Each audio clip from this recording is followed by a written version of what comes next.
아멘. 주님 당신을 찬양합니다. 다시 한번 말씀 앞에 나오게 하심을 감사합니다. 주의 온 존재를 활짝 열어드립니다. 우리 안다 하는 모든 것을 다 내려놓습니다. 주여 우리를 비워주소서. 주여 당신 자신을 계시하여 주소서. 그리스도에 대한 인격을 더 알기 원합니다. 당신에 대한 지식이 얼마나 탁월한지 주여 우리에게 계시하여 주소서. 모든 것을 배설물로 여길 수 있도록 우리가 그리스도를 얻고 그리스도 안에 발견될 수 있도록 주여 진짜 우리를 긍휼히 여겨주시기 원합니다. 주여 우리 당신을 신뢰합니다. 주여 당신이 필요합니다. 아멘. 아멘. 제목을 함께 선포하기 원합니다. 그리스도와 그분의 부활 능력과 그분의 고난의 교통을 알기를 간구함. 그리스도의 죽음을 본받아 죽은 자들 가운데서 부활에 이르려 함. 여기 보면 고난의 고통이 아니고 그죠? 고난의 교통입니다. 좀 고쳐주시기 원합니다. 그 고난의 고통을 받는 걸 체험하는 것이 아니라 고난의 교통을 체험하는 것입니다. 아멘. 주님을 찬양합니다. 오늘은 빌립보서 3장 10절 11절에 왔습니다. 이 빌립보서 3장 10절 11절은 사실 빌립보서 8장부터 함께 보아야 합니다. 앞서 형제님들께서 누누이 말씀하셨지만 이 빌립보서는 주제가 그리스도를 체험함입니다. 빌립보서는 그리스도를 체험하는 책입니다. 이 빌립보서에는 두 가지 긴 문장이 있는데 첫 번째는 뭐냐면 빌립보서 1장 18절로 21절입니다. 이 한글 이 해복역에는 이제 쉽게 설명하기 위해서 마침표를 찍어놨지만 사실은 헬라 원문이나 영어 해복역에 보면 이것은 하나의 긴 문장입니다. 또 하나의 긴 문장인데 그것이 바로 빌립보서 3장 8절로 11절입니다. 빌립보서는 그리스도를 체험하는 책인데 이 책을 잡아주는 하나의 기초가 있는데 그것이 바로 빌립보서 1장 18절로 21절입니다. 그래서 가장 중요한 단어는 바로 빌립보서 1장 21절에 있는 그리스도를 20절에 있는 그리스도를 확대하는 것입니다. 그리스도를 확대하는 것에는 두 가지 필수 조건이 있습니다. 첫 번째는 바로 그리스도의 생명입니다. 우리가 그분을 살기 위해서는 우리는 이러한 생명이 반드시 필요합니다. 또 하나의 필수 조건은 뭐냐면 이 생명에 따른 하나의 생활이 필요합니다. 우리가 이 생명을 얻고 이 생명을 살아낼 때 우리는 그리스도를 확대하게 될 것입니다.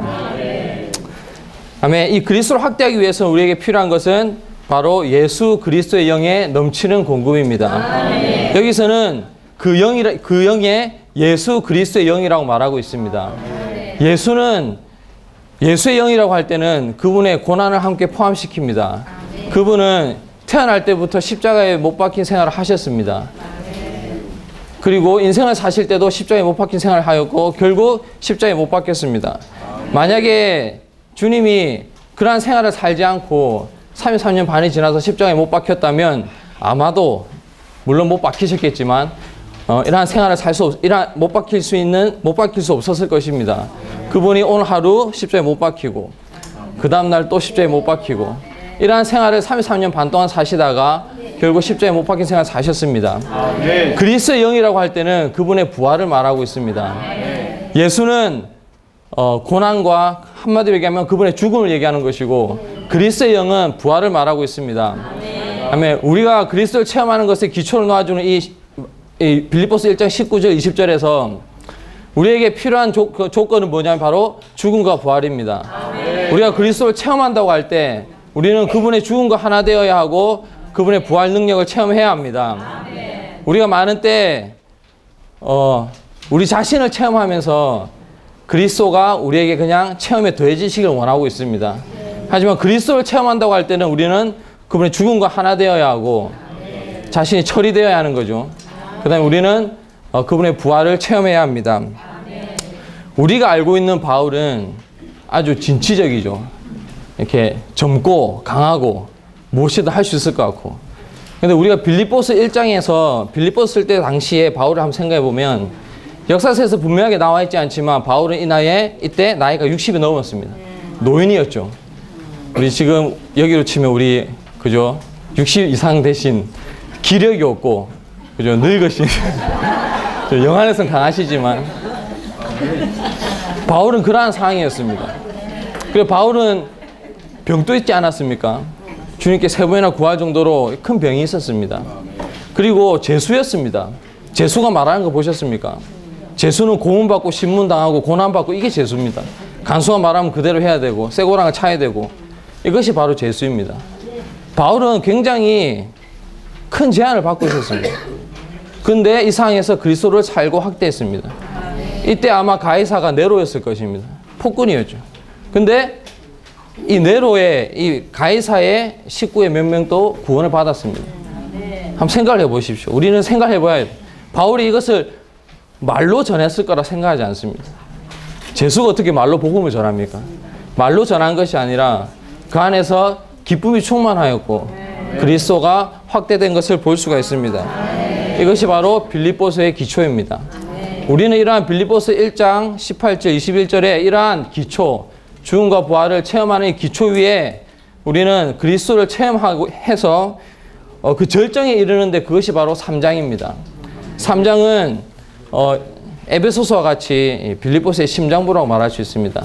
특히 3장 8절로 11절은 이 빌립보서의 심장부일 뿐만 아니라 바울의 체험의 절정입니다.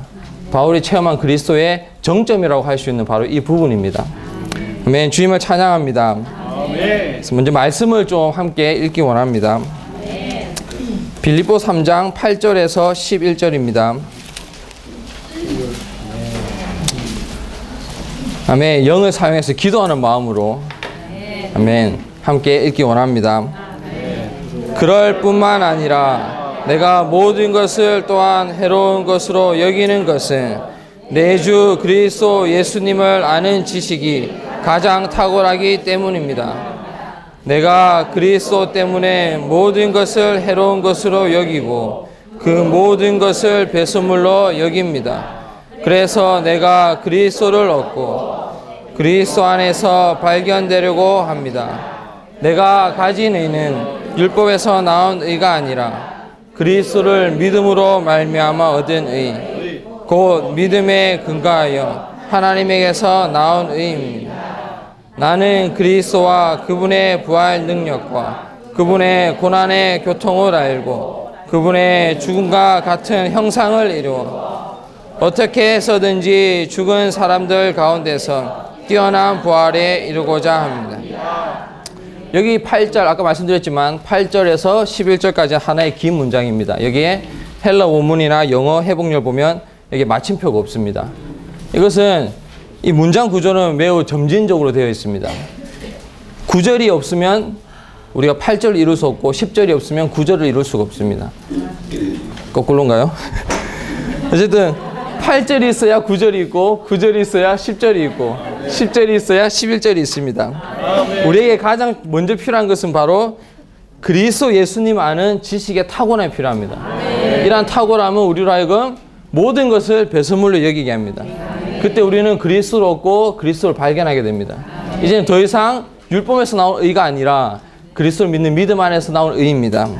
그때 우리는 그리스도와 그분의 부활 능력과 고난의 교통을 참여하게 되는데 이것을 위한 필수 조건은 바로 그분의 죽음과 같은 형상을 이루는 것이죠. 아멘. 그것에 대한 결론이 뭐냐면 뛰어난 부활에 이르는 것입니다. 아멘. 이것이 이해가 안 되면 좀 거꾸로 한번 해석하는 것도 좋습니다. 우리가 뛰어난 부활에 이르려면 그분을 알고 그죠? 그분의 부활 능력과 고난의 교통을 체험해야 합니다. 그렇게 하려면 어떻게 됩니까? 그분을 얻고 그분 안에서 발견되어야 합니다. 어떻게 우리가 그분 안에서 발견될 수 있습니까? 우리는 모든 것을 배설물로 여겨야 합니다. 아멘. 어떻게 모든 것을 배설물로 여길 수 있습니까? 우리는 그리스도 예수님 아는 지식의 탁월함을 알아야 합니다. 아멘. 아멘. 바울은 사울이었을 때 다소의 사울이라고 말하고 있어요. 그죠? 이 다소라는 지역은 아수르 때 한번 이렇게 망해가는 그러한 지역이었습니다. 길리기아의 수도죠.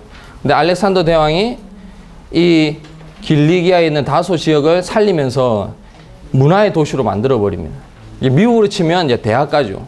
그러니까 헬라 문화의 이제 가장 이제 높은 헬라 문화를 소유하고 있는 그러한 땅이었습니다. 근데 바울이 이 지역에서 태어났죠. 그래서 바울은 태어날 때부터 이 헬라 철학에, 그러니까 이 다소 출신이라는 것만으로도 이제 하나의 이제 이방인들에게는 엄청난 자랑이 될 수 있는, 우리나라로 치면 뭐 서울이라고 해야 됩니까? 어쨌든 그러한 곳에서 이제 바울은 이제 태어났습니다. 그래서 바울은 어떻게 보면 이 헬라가 유창했지 않습니까? 그리고 헬라 문화가 뼛속까지 스며들어 있는 이제 그러한 이제 사람이었죠. 그 상황에서 이제 젊었을 때 이제 예루살렘에 유학을 갑니다. 유학을 가서 그 굉장히 유명한 가말리엘이죠. 가말리엘. 이 사람이 사도행전 5장에서 제자들이 이제 유대인들에게 이제 죽임을 당하려고 할 때 이제 한마디 했죠. 그죠? 하나님에서 나온 것이면 여러분은 하나님을 대적하는 것이다. 이 사람들 가만 놔두라고 했을 때 모든 유대인들이 이 사람을 존중했습니다. 이러한 곳에서 바울은 이제 유대교 바리새인이죠. 이러한 것들을 배우고 심지어 동년배보다도 앞서가는 그러한 사람이었습니다. 그뿐 아니라 로마의 어떤 정치나 법에 대해서 굉장히 잘 아는 사람입니다. 한마디로 이 바울은 어디 가도 부족할 게 없고 무엇이든 자랑할 게 너무 많은 그런 사람입니다. 오늘날 서양 문화가 이 세 가지로 조성되어 있습니다. 하나는 히브리 종교고, 하나는 헬라의 철학이고, 하나는 로마의 정치와 법입니다. 이것이 바로 서양 문화를 구성한다고 봐도 이렇게 그죠? 그렇게 말할 수 있겠죠. 근데 바울은 이러한 사람이었습니다. 근데 빌립보 성도들에게는, 빌립보가 그리스도를 체험한 것이 하지 않습니까? 빌립보 성도들에게는 그리스도를 체험하기 너무나 필요했습니다. 이 당시에 보면 많은 어려움들이 있었죠. 뭐 경쟁하는 것도 있었고, 원망과 시기가 있었고, 뭐 서로 이제 이렇게 분열은 아니죠. 그죠? 이렇게 하나 되지 못하는 것들이 있었죠. 그 다음에 그 당시에 보면 이렇게 유대인 믿는 이들이 있었고요. 이방인 믿는 이들이 있었고, 그 다음에 유대 교도들이 있었습니다.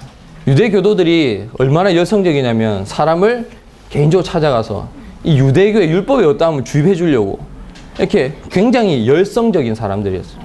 이러한 것들이 교회에 들어왔습니다. 근데 바울은 사실은 이러한 것들이 자랑할 게 너무 많았죠. 그런데 바울이 회심하고 나서 그리스도에 대한 이상을 보게 됩니다. 구약에 있는 모든 것들이 실제가 그리스도인 걸 알게 돼요. 그분이 모든 재물의 실제라는 것을 알게 되는 거예요. 이 제단이 십자가인 걸 알게 됩니다.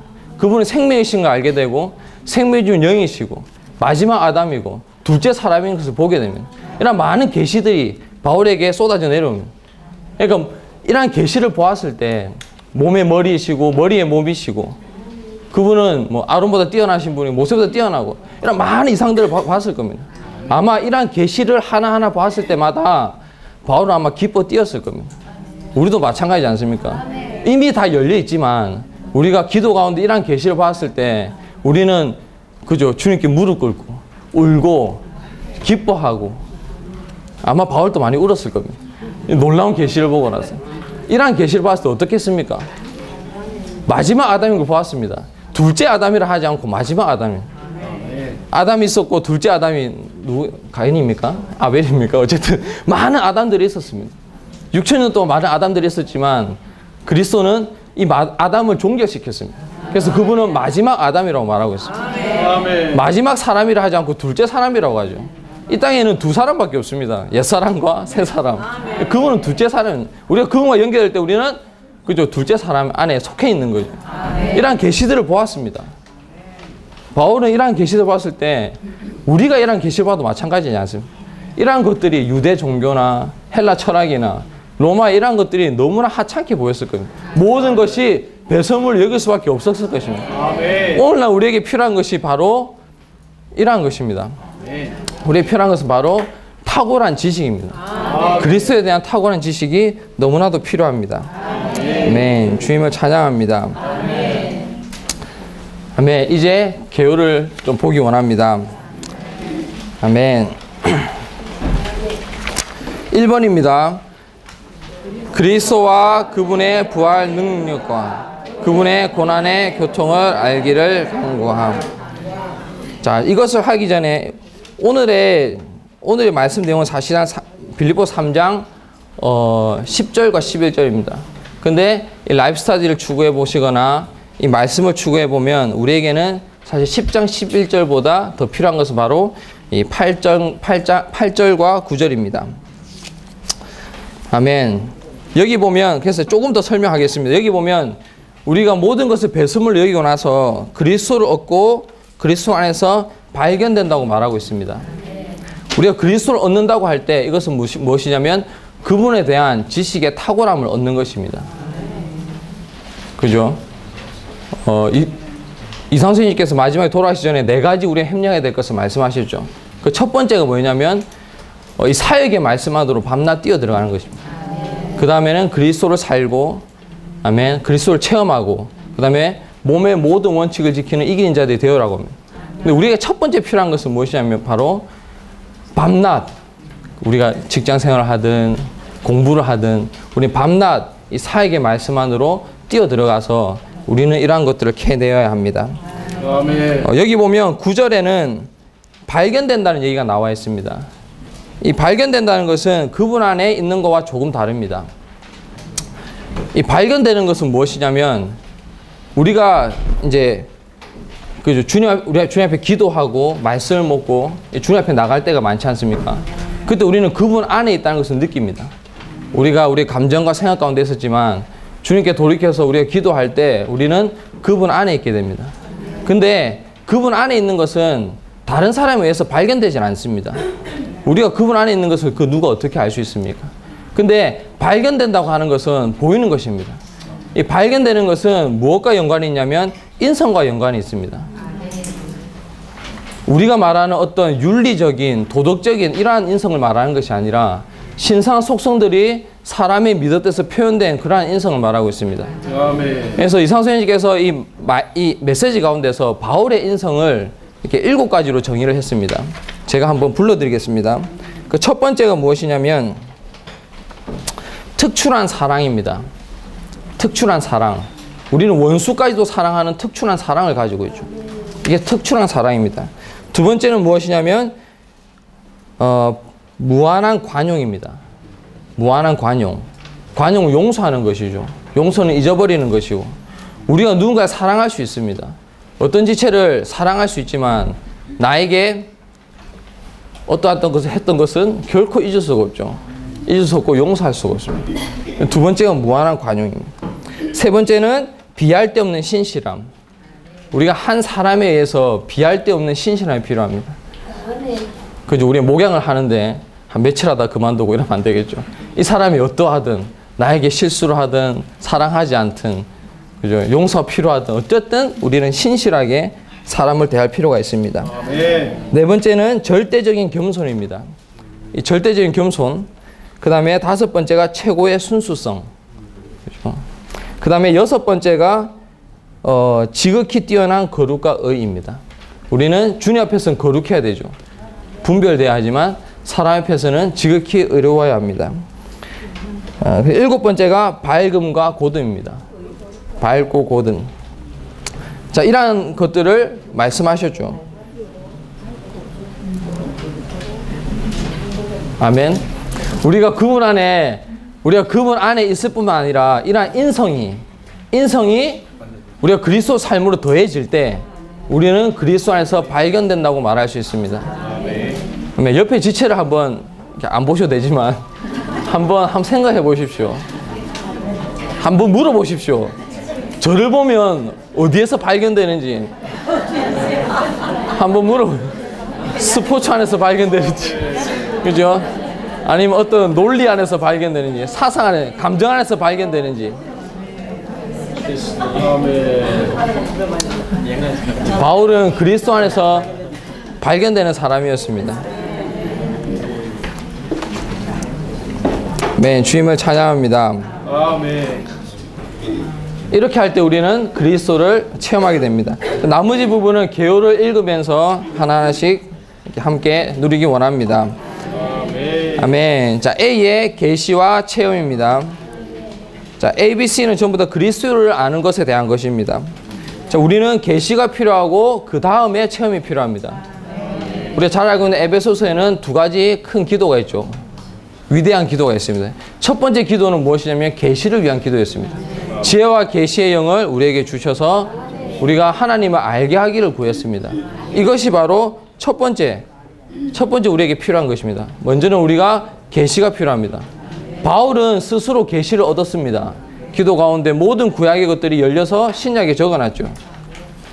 근데 그래서 신약이 이렇게 많이 열려 있지 않습니까? 근데 이것을 또 우리 그죠? 오치만의 행진이나 니행진 앞서가신 분들이 다 또 해석해 놓았습니다. 사실 그리스도의 탁월한 지식의 탁월함은 사실은 다 열려 있습니다. 우리는 이러한 것들을 추구해서 계시를 얻을 필요가 있습니다. 계시 위에 체험이 되어지는 것입니다. 어떠한 체험도 이 계시보다 앞서갈 수는 없습니다. 우리는 그리스도를 아는 만큼 그리스도를 체험할 수 있습니다. 그래서 우리에게는 계시가 필요하고 그 다음에 체험이 필요합니다. 아멘. 자, B번은 그리스도에 대한 더 높은 지식. 그분은 우리의 평강과 안식이다. 그죠? 너무나 많이 체험하는 것들이죠. 우리는 여기서 멈춰 있을 수가 있습니다. 그분은 정말 좋으십니다. 10년 후에도 그분은 정말 좋으십니다. 이것이 아니라 우리가 매일매일 그분의 인격에 대한 어떠한 지식이 더해져야 합니다. 이러한 것들이 우리가 체험할 필요가 있습니다. 우리가 만찬 집회를 하죠. 성경에는 두 가지 중요한 것도 얘기하는데 우리가 성경의 계시를 볼 때 많은 사람들은 뭐 도덕적인 것을 볼 수가 있지만 우리는 첫 번째 그리스도에 대한 인격을 보아야 합니다. 우리가 어떤 성경을 열어도 첫 번째 봐야 될 것은 그리스도에 대한 인격입니다. 두 번째는 뭐냐면 그분의 역사입니다. 우리의 만찬 집회 초점이 이러하죠. 만찬 집회 초점은 무엇입니까? 그분의 인격을 전람하는 것이고 그분의 죽음과 이루신 모든 것들을 선포하는 것입니다. 많은 공급을 받지만 기도 가운데 우리가 떡을 뗄 때 그죠? 어떤 형제님은 10년, 20년 똑같은 기도만 하죠. 그죠? 똑같습니다. 그죠? 5주마다 돌아가면 그 5주째는 똑같은 기도를 하죠. 그분의 인격이 전람되어야 합니다. 그분은 만유를 포함하신 분이죠. 그분의 인격에 대해서 추구하고자 하면 너무나 많습니다. 우리 이러한 새로운 인격이 우리 체험 가운데 더해져야 합니다. 우리가 전람을 할 때, 우리가 떡을 뗀 집에서 전람을 할 때 이러한 인격의 놀라움과 탁월함이 나타나야 합니다. 그럴 때 우리는 이 집회 가운데 그리스도를 더 얻고 그분이 나타나실 것입니다. 그래서 우리는 그리스도에 대한 더 높은 지식이 필요합니다. 아멘. 자, C에 보면 그리스도를 삶이 부족함. 자, 이것은 저희가 아까 말씀드린 것처럼 그리스도 안에서 발견되는 것을 말하고 있습니다. 그분에 대한 삶이 부족합니다. 많은 지체들이 주일날에는 그리스도에 대해 체험을 얘기하고 선포하고 함께 추구하고 집회 마쳐도 추구하고 뭔가 그리스도 안에서 발견되는 것 같고 그리스도를 사는 것 같지만 여기서 말하는 것은 무엇이냐면 생활입니다. 우리가 아침에 아침 부흥을 열심히 하고 잘 하죠.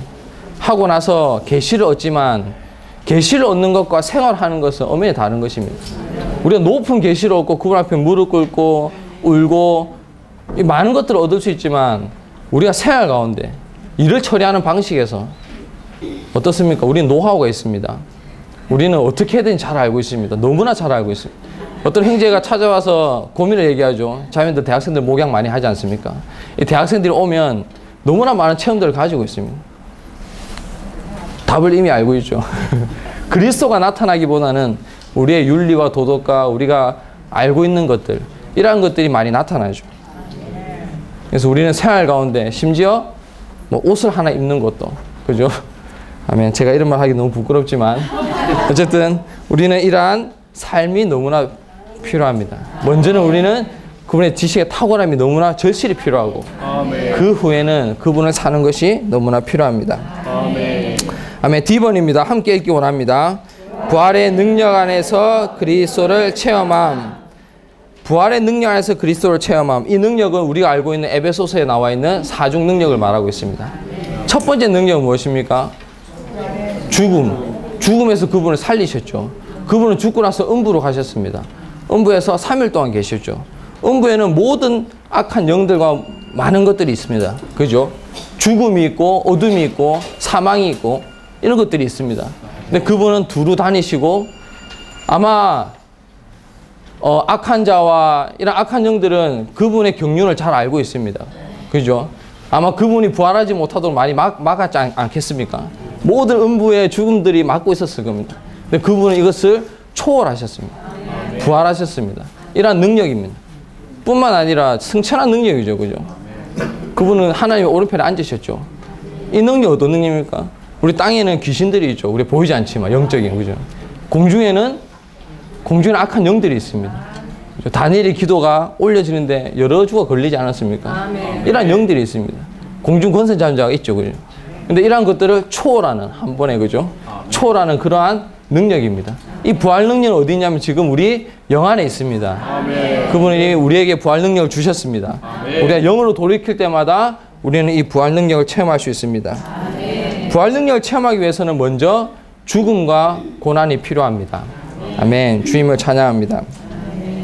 이 고난이 어떤 고난인지는 저는 잘 모르겠습니다. 어쨌든 바울을 보면 많은 고난을 받았습니다. 바울이 만약에 그냥 그리스도를 믿으면 천당에 간다, 그러한 복음을 전했다면 바울은 고난이 오지 않았습니다. 근데 바울은 모든 것을 그리스도로 대체하고자 했습니다. 아멘. 내게 사는 것이 그리스도이고자 했습니다. 그럴 때 유대인들로부터 많은 고난들이 왔습니다. 죽을 뻔도 하고 맞기도 하고 감옥에도 가고 엄청난 고난이 오지 않았습니까? 우리가 알고 있지만 사도행전에 보면 두 가지 큰 사역이 있죠. 첫 번째는 베드로의 사역이죠. 두 번째는 바울의 사역입니다. 베드로의 사역을 보면 베드로를 주님이 얻었을 때 이렇게 어부였죠. 고기를 낚고 있었는데 주님이 사람을 낚는 어부가 된다고 하였습니다. 오순절날 이후로 베드로는 복음을 전했을 때 3,000명을 얻었습니다. 한 번에, 그죠? 3,000명 얻었죠. 그 다음에 또 어떻게 했습니까? 또 후에 5,000명 얻었습니다. 이것이 베드로의 사역이었습니다. 제가 한번 말씀 읽어드리겠습니다. 근데 바울의 사역은 그러하지 않았다는 거죠. 바울의 사역이 어떤 사역이냐면 제가 읽어드리겠습니다. 골로새서 1장 28절입니다. 우리가 그분을 전파하여 온갖 지혜로 각 사람에게 권면하고 각 사람을 가르치는 것은 각 사람을 그리스도 안에서 충분히 성장한 사람으로 하나님께 드리기 위한 것입니다. 아멘. 바울은 이러한 복음을 전하지 않았어요. 바울은 3,000명, 5,000명 이러한 복음을 전하지 않았어요. 각 사람을 권면했습니다. 각 사람을 찾아간 거죠. 온 교회를 다 돌아다녀 보았습니다. 각 사람을 권면해서 각 사람을 어떻게 했습니까? 그리스도 안에서 충분히 성장한 사람으로 하나님께 드리기 위한 것이라고 했습니다. 아멘. 바울은 이러한 복음을 전했습니다. 이 한 사람이, 그죠? 로마서를 한번 생각해 보시죠. 죄인이 하나님의 아들들 돼서, 그죠? 8장에 보면 영과 혼과 몸이 변화되어서 12장에 보면 몸의 지체가 되게 하고 14장에 교회 생활로 나타나지 않습니까? 바울은 한 사람을 이러한 사람으로 만들었습니다. 아멘. 우리는 이러한 복음을 전해야 합니다. 아멘. 바울이 이러한 복음을 전할 때, 그죠? 고난이 왔습니다. 많은 아시아에 있는 교인들이 이제 바울의 사역을 버렸을 때, 바울이 갈라디아에서 4장 19절에서 그랬죠. 4장 19절일 겁니다, 아마. 거기서 내가 다시 그리스도의 형상이 여러분 안에 이루어지기까지 해산하는 진통을 겪는다 했습니다. 아멘. 우리 한번 이것을 한번 생각해 보십시오. 어떻게 어떠한 복음을 전했는지. 죄인들을 계속 목양해가지고, 찾아가지고 1대1로 방문을 했겠죠. 권면하고 가르치고 어머니와 아버지처럼 많은 세월이 걸렸을 거예요. 그렇게 해가지고 그리스도의 지체가 되게 하고, 그 다음에 뭐죠? 교회 안에서 나타나게 했는데 결국 다시 율법으로 돌아갔습니다. 얼마나 억울합니까? 다시 해산하는 진통을 겪는다고요. 그리스도의 형상이 이루어지기까지. 빌립보서뿐만 아니라 많은 서신들에서 바울에 대한 바울이 교회들에 대한 심정은 제가 많이는 만질 수 없지만 어쨌든 이러한 그죠? 이런 어려움들이 있었을 겁니다. 그래서 바울은 참으로 이 빌립보 성도들이 그리스도를 체험하고 그분을 살고 발견되기를 원했습니다. 아멘. 아멘. 자, 2번입니다. 그리스도의 이상에 대한 중대한 필요. 이건 아까 말씀드렸듯이 우리는 그분의 지식의 타고남을 갖는 것입니다. 아멘. F1입니다. 더 많은 체험을 위한 더 많은 지식. 아멘. 자, 이것도 앞에서 말씀드렸지만 우리는 먼저는 이제 체험이 필요하고, 지식이 필요하고, 그 다음에는 체험이 필요합니다. 아멘. 자, 2번입니다. 함께 기도하는 죽으심을 본받아 죽은 자들 가운데서 부활에 이르려 함. 아멘. 자, 이것이 바로 결론입니다. 바울이 원했던 것은 뛰어난 부활에 이르는 겁니다. 뛰어난 부활은 이렇게 문법상으로는 나중에 이루어지는 것입니다. 나중에 주님 오실 때 뛰어난 부활에 이르는 거죠. 근데 우리가 체험 가운데서는 어떻습니까? 우리가 매일매일 부활을 체험할 때 우리는 결국 그날에 이기는 자에게 주어지는 뛰어난 부활에 이룰 수 있을 것입니다. 아멘. 자, A번입니다. 국민성의 영향. 자, 이 국민성은 뭘 얘기하냐면 하나의 어떤 윤리, 인간 문화, 종교, 어떤 전통 이런 좋은 것들을 얘기하죠. 제가 하나 예를 들어 보겠습니다. 저희가 처음에 교회 생활 할 때는 이제 어려움들이 있죠. 지체들 많은 어려움들이 있지 않습니까? 근데 시간이 지나고 나면 이 어려움들은 사라집니다. 저는 회복 안에 자랐죠. 어렸을 때는 어른을 어떻게 대하는지 모릅니다. 친구들하고도 어떻게 대하는지도 모르고, 저보다 어린 사람도 어떻게 대하는지 모르고. 근데 시간이 지나가면서 따라 이제 어른을 대하는 법이나 이제 배워가죠. 친구들을 대하고, 학생들을 대하고, 동생들을 대하고, 이런 것들을 배워가서 시간이 지날수록 아무런 문제가 없어집니다. 이것이랑 주님 안에서 자라는 거랑 우리 생명을 체험하는 거는 아무런 상관이 없다는 것입니다. 우리가 부딪히지 않는다고 해서 우리가 변화된 것이 아니라는 거죠. 네. 이러한 우리의 어떤 윤리들, 이제 사람을 대하는 것들, 이러한 것들을 우리를 많이 가려버립니다. 어떤 날 보면 저는 굉장히 좋은 사람이 되어 있죠.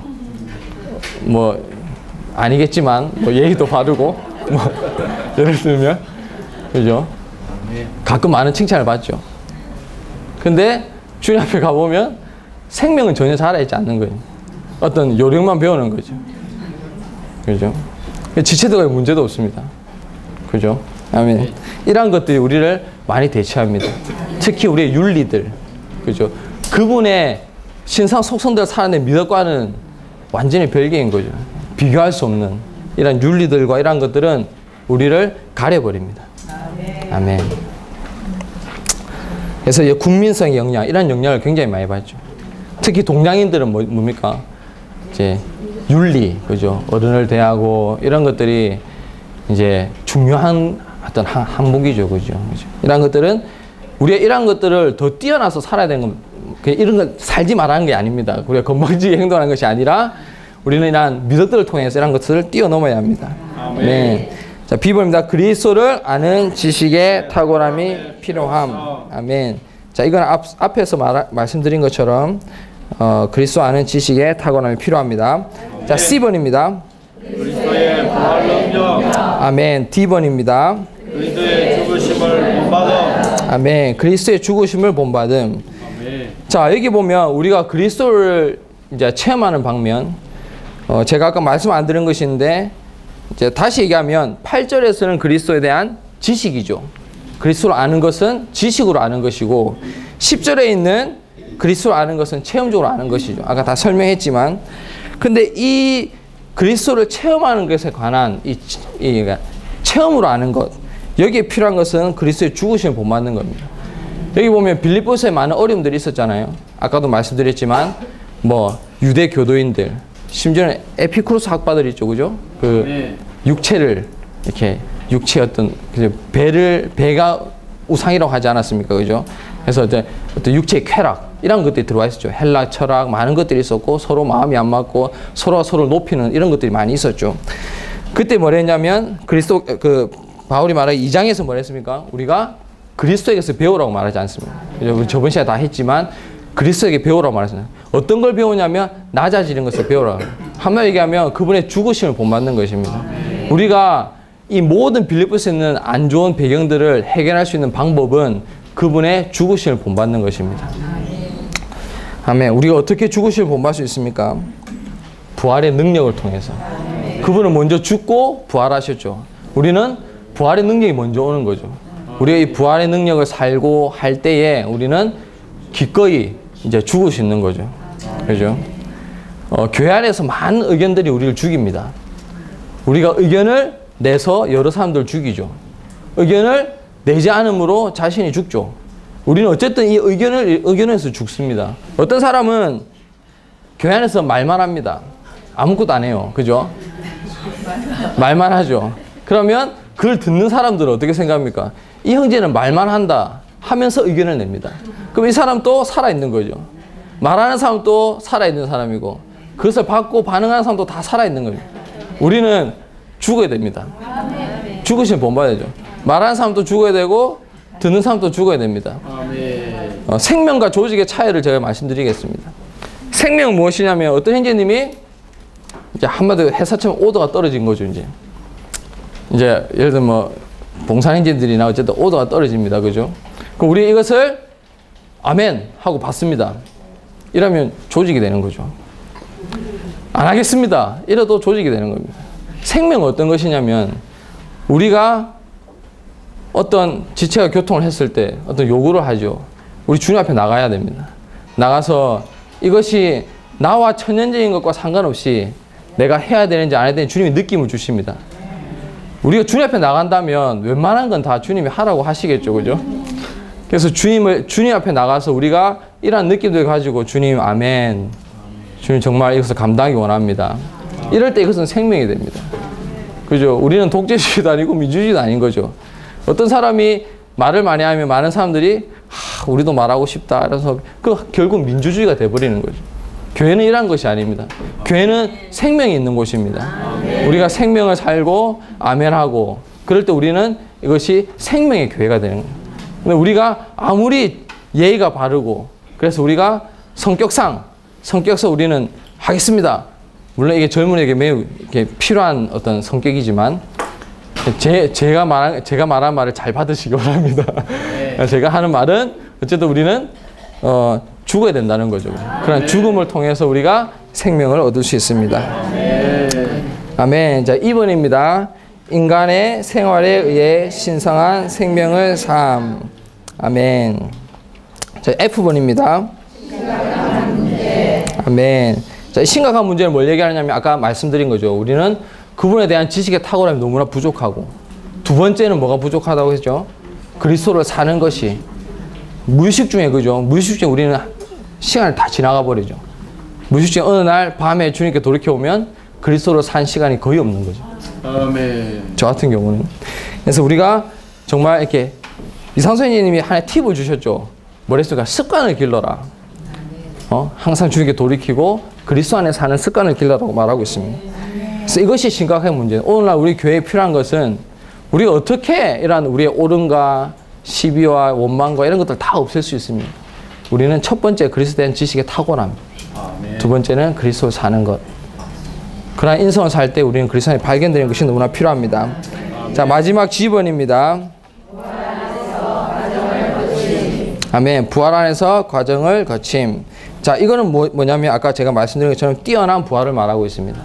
우리가 뛰어난 부활에 이르기 위해서는 이거는 영광과도 같은 것입니다.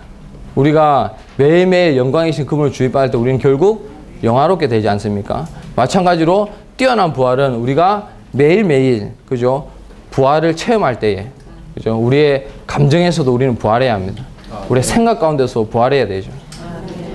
상처에서도 부활돼야 되고 염려에서도 부활돼야 됩니다. 이러한 것들이 점점 부활을 가질 때 우리는 결국 그날에 이기는 자에게 주어지는 그러한 뛰어난 부활에 이르게 될 것입니다. 아멘. 아멘. 주님을 찬양합니다. 아멘. 아멘. 바울은 어려운 상황에 있었죠. 감옥에 있었습니다. 충분히 상처받을 수 있고 염려가 가득할 수 있는 그런 상황에 있었습니다. 근데 빌립보서에 보면 바울이 감옥에 있는 것이 더 유익하다고 얘기하고 있습니다.